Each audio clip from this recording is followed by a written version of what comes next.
Academic വർഷം അവസാനിക്കാൻ ഇനി 2 മാസം മാത്രം ശേഷിക്കെ കേരള യൂണിവേഴ്സിറ്റിയിൽ യൂണിയൻ ഇതുവരെ നിലവിൽ വന്നിട്ടില്ല.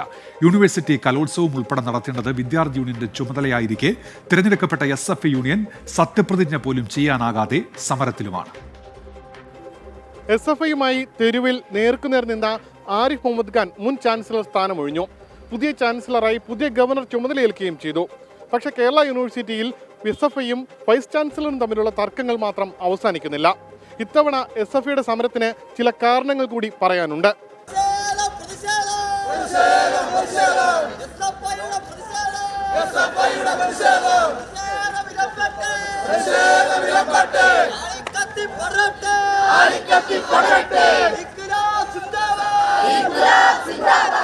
കേരള യൂണിവേഴ്സിറ്റിയിൽ സംഘടനാ തെരഞ്ഞെടുപ്പ് സെപ്റ്റംബറിൽ കഴിഞ്ഞു.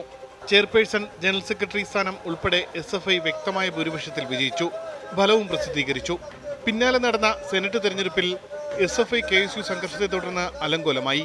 സെനറ്റ് തെരഞ്ഞെടുപ്പ് ഫലം പ്രസിദ്ധീകരിച്ചില്ല, കോടതി കയറി. എന്നാൽ യൂണിയൻ തെരഞ്ഞെടുപ്പ് ഫലം പ്രസിദ്ധീകരിച്ചിട്ടും അധികാരമേൽക്കാൻ വൈസ് ചാൻസലർ അനുവദിച്ചില്ല.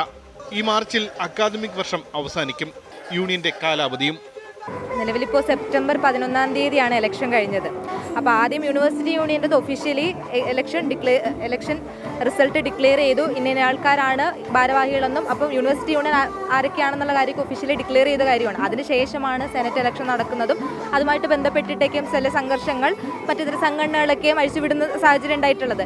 എന്നാൽ നാളിതുവരെയായിട്ടും ഒഫീഷ്യലി ഡിക്ലെയർ ആയിട്ടുള്ളൊരു യൂണിവേഴ്സിറ്റി യൂണിയന് സത്യപ്രതിജ്ഞ ചെയ്യാൻ വേണ്ടിയിട്ട് വൈസ് ചാൻസലർ അനുവദിക്കാത്തൊരു സാഹചര്യമാണ് നിലവിൽ നിൽക്കുന്നത്. ഒരു ഒട്ടനവധിയായിട്ടുള്ള പരിപാടികൾ ഈ അധ്യയന വർഷം നടപ്പിലാക്കേണ്ടതായിട്ടുണ്ട്.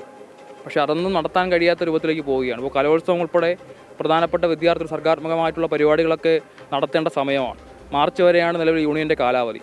അപ്പോൾ വിദ്യാർത്ഥികൾ ക്യാമ്പസുകളിലെല്ലാം ഇത്തരത്തിൽ പരിശീലനം ഉൾപ്പെടെയുള്ള യൂണിവേഴ്സിറ്റി യൂണിയൻ്റെ കലോത്സവവുമായി ബന്ധപ്പെട്ട പരിശീലനം ഉൾപ്പെടെയുള്ള പരിപാടികളുമായി ബന്ധപ്പെട്ട് മുന്നോട്ട് പോവുകയാണ്. അപ്പോൾ നിലവിൽ അതിന് കലോത്സവം നടത്താൻ വേണ്ടി ഉൾപ്പെടെ അനുവാദം നൽകണമെന്നുള്ളതാണ് SFI പ്രധാനമായിട്ടും ആവശ്യപ്പെടുന്നത്. ഈ സമരത്തിന് ഐക്യദാർഢ്യപ്പെട്ടുകൊണ്ട് വലിയ പിന്തുണ വിദ്യാർത്ഥികളുടെ ഭാഗത്തു നിന്നുണ്ട്. ക്യാമ്പസുകളുടെ ആകെ തന്നെ ഇതിനകത്ത് വലിയ പ്രചരണവും വിദ്യാർത്ഥികൾക്ക് ഇടയിൽ നിന്ന് VCക്കെതിരെ വലിയ പ്രതിഷേധം നിലവിലുണ്ട്. കേരള യൂണിവേഴ്സിറ്റിക്കകത്തെ കലോത്സവത്തെ തടസ്സപ്പെടുത്തുക എന്നുള്ളൊരു പ്രധാനപ്പെട്ട അജണ്ട ഇതിൻ്റെ ഭാഗമായിട്ടുണ്ട്. കാരണം ഒരു തിരഞ്ഞെടുക്കപ്പെട്ട കലാലയ യൂണിയൻ ഇതിൻ്റെ അകത്ത് വന്നു കഴിഞ്ഞാൽ കൃത്യമായ പ്രവർത്തനങ്ങൾ ഇതുമായി ബന്ധപ്പെട്ട് ഏറ്റെടുക്കാറുണ്ട്. SFI ഒരാഴ്ചയായി സമരത്തിലാണ്. ഇതിനിടെ സമരപ്പന്തൽ പൊളിക്കാനുള്ള നിർദ്ദേശവും വൈസ് ചാൻസലർ നൽകി കഴിഞ്ഞു. ഇത് നമ്മൾ ഇത്രയും ദിവസം പിന്നിട്ടിട്ട് പോലും ഈ സമരത്തിനെ ഒരു ഗൗരവമായി കാണാത്ത തരത്തിലേക്കാണ് നമുക്ക് മനസ്സിലാക്കാൻ സാധിക്കുന്നത്. 3-ാം തീയതി എന്നുള്ള ഡെഡ് ലൈൻ അല്ല SFI തീരുമാനിച്ചിരിക്കുന്നത്. അനിശ്ചിതകാല സമരം എന്നതാണ് SFI തീരുമാനിച്ചിരിക്കുന്നത്. സമരം ചെയ്യുന്ന വിദ്യാർത്ഥികളുടെ ഭാഗത്താണ് ന്യായമെന്ന ഉന്നത വിദ്യാഭ്യാസ മന്ത്രിയും. VC എന്ന പദവി വളരെ ഉത്തരവാദിത്തപൂർവ്വം കൈകാര്യം ചെയ്യേണ്ട ചുമതലയാണ്.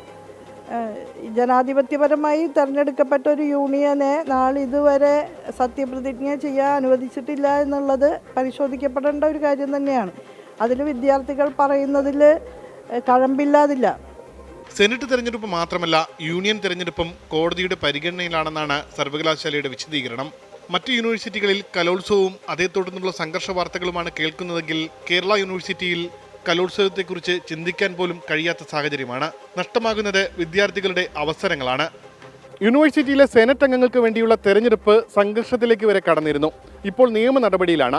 ഈ ന്യായീകരണം പറഞ്ഞാണ് തെരഞ്ഞെടുക്കപ്പെട്ട വിദ്യാർത്ഥി യൂണിയന് സത്യപ്രതിജ്ഞ ചെയ്യാനുള്ള അവകാശം വൈസ് ചാൻസലർ നിഷേധിക്കുന്നത്. ഇതിൽ രാഷ്ട്രീയമുണ്ട് എന്നാണ് വിദ്യാർത്ഥികൾ പറയുന്നതും. ക്യാമറാമാൻ രഞ്ജിത്ത് ഫ്രാൻസിസിനൊപ്പം ഉമേഷ് ബാലകൃഷ്ണൻ, 24 തിരുവനന്തപുരം.